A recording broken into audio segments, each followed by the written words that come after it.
Part 1. The Life of Dar Adomi. Dar Adomi was a tall man with dark skin and a well-groomed beard. He was very charming and always had a joke ready. Women were attracted to him, and he loved the attention.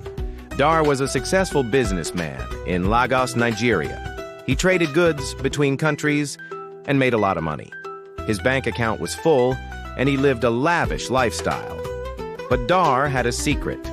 He loved women too much. His wife, Simisola, was the love of his life, but he couldn't stay faithful. He enjoyed the thrill of chasing new women and the excitement of keeping secrets.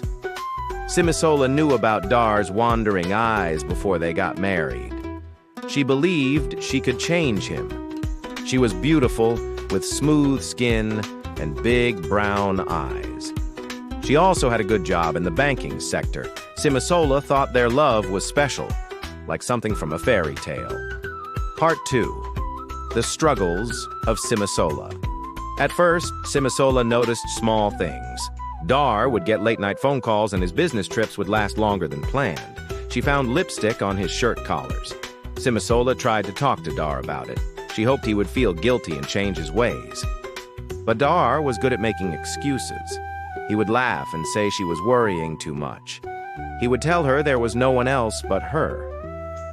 For a while, Simisola believed him. But the evidence kept piling up. She found text messages and heard rumors about his affairs.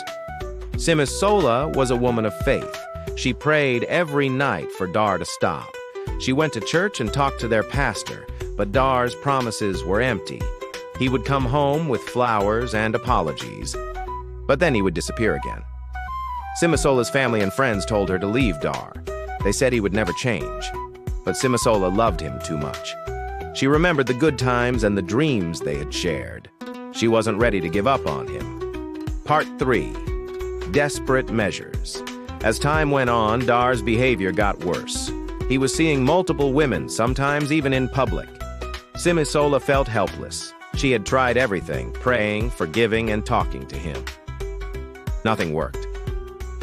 One night, after another argument, Dar left the house. Simisola was alone, and she started to think about drastic measures. She remembered a conversation with her friend Kik.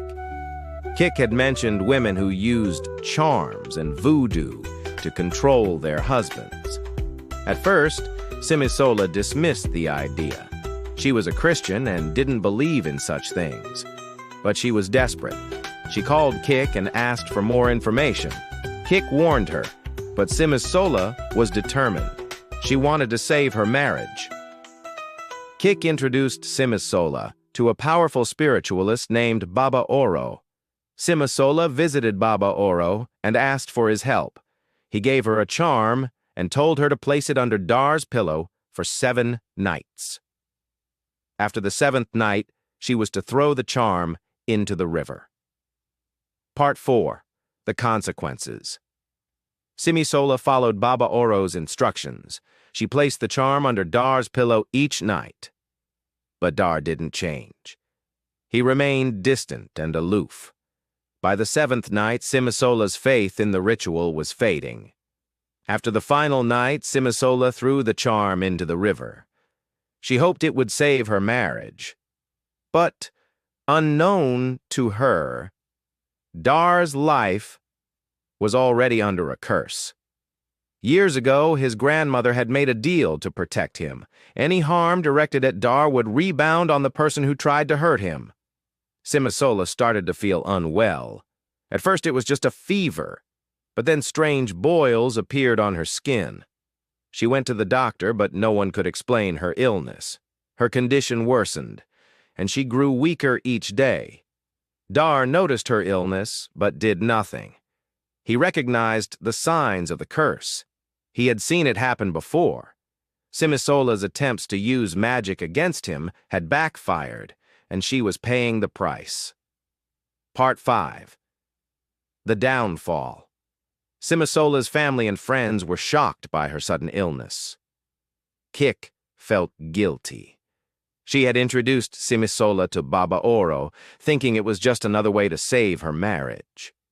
But now, Simisola was dying, and Kik couldn't shake the feeling that she was responsible. Simisola passed away, leaving behind a grieving family and a husband who seemed unaffected. At her burial, Dar showed up with a new woman by his side. The crowd was shocked and outraged. Dar seemed indifferent, as if the ceremony was just an inconvenience. Kik confronted Dar, demanding an explanation, but Dar was cold and unfeeling. He told Kik that Simisola knew who he was when she married him. He said he never promised to be perfect. In the weeks that followed, Dar's life began to unravel. His business deals fell apart, and his new girlfriend left him. He sought help from a spiritualist, but it was too late. The curse that had protected him for so long had turned against him. Dar realized that his arrogance and selfishness had led to his downfall.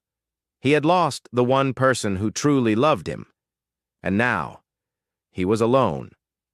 In the end, Dar Adomi's life was a tragic tale of love, betrayal, and the consequences of his own actions.